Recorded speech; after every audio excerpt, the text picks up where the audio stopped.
Hi, this is Santosh. Welcome to Vincent IAS Academy Arithmetic Lectures. Today I am going to deal with the aspect of averages.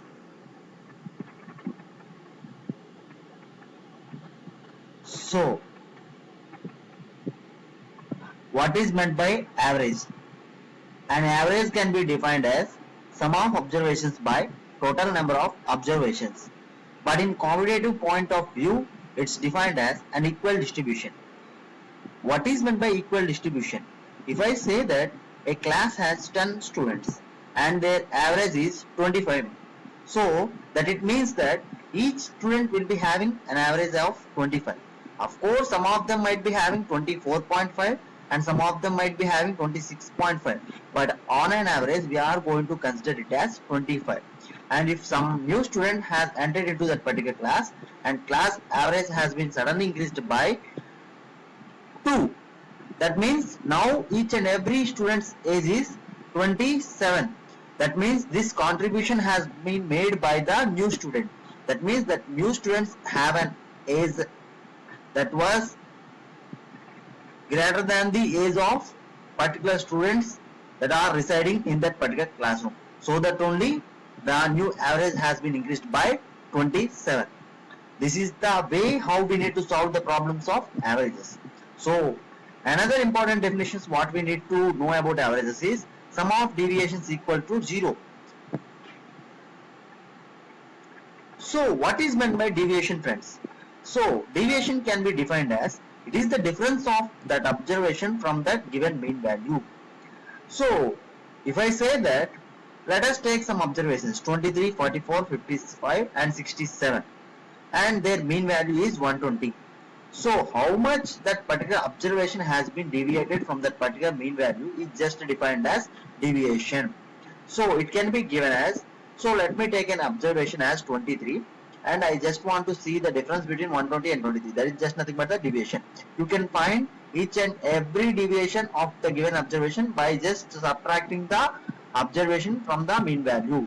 So 120 minus 23 can be given as 97. This concept can be utilized in some kind of problems to solve the problems.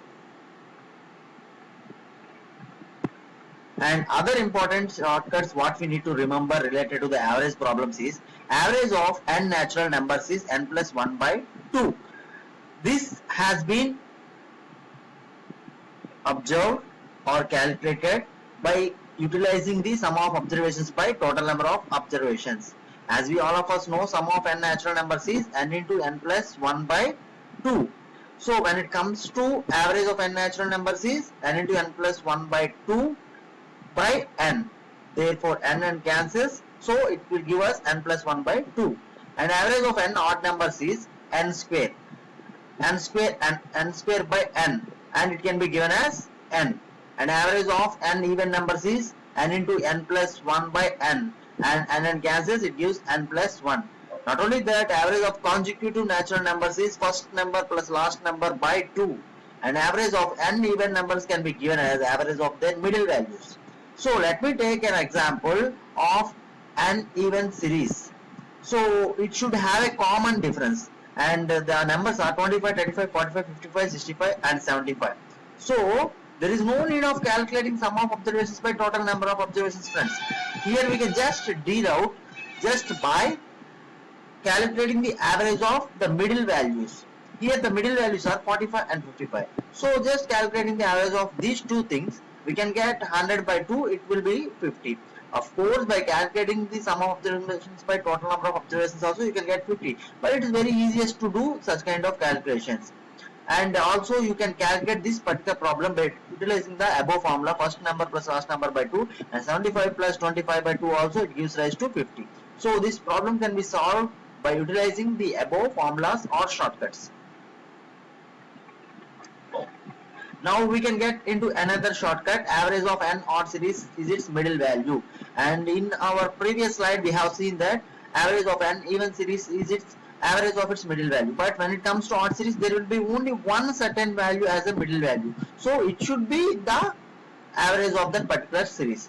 And in the below example it has given that 25, 35, 45 and 55 and 65. So the common difference of each and every number is 10. So we can apply above shortcut here. So the middle value is 45 and it's the average of that particular 6.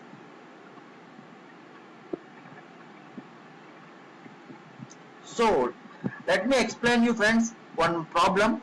The average age of a class of 32 students is 16 years, and if the teacher's age is also included, average increases by 1. Find the age of teacher. This is the question what he has given us. As class average is 16 years, as he has mentioned that as class average is 16 years, that means each and every student's age is 16 years according to our definition. So when the teacher has been included, average increased by 1. That means teacher age will be just nothing but after the inclusion of teacher, average age of the class was 17 years. That means each and every person in the classroom will be having 17 years. That means teacher will be also having 17 years. Not only 17, and by the inclusion of teacher, each and every person's average age has been increased by 1. So 32 students average age has been increased by 1. So it can be taken as 32 into 1, 32. So 17 plus 32 equal to 49. This is the age of teacher friends, and you can utilize this particular technique in solving different kinds of problems which comes under the section of averages. So thank you friends for watching our video, and for more videos please subscribe our channel. Thank you. Have a nice time. Bye.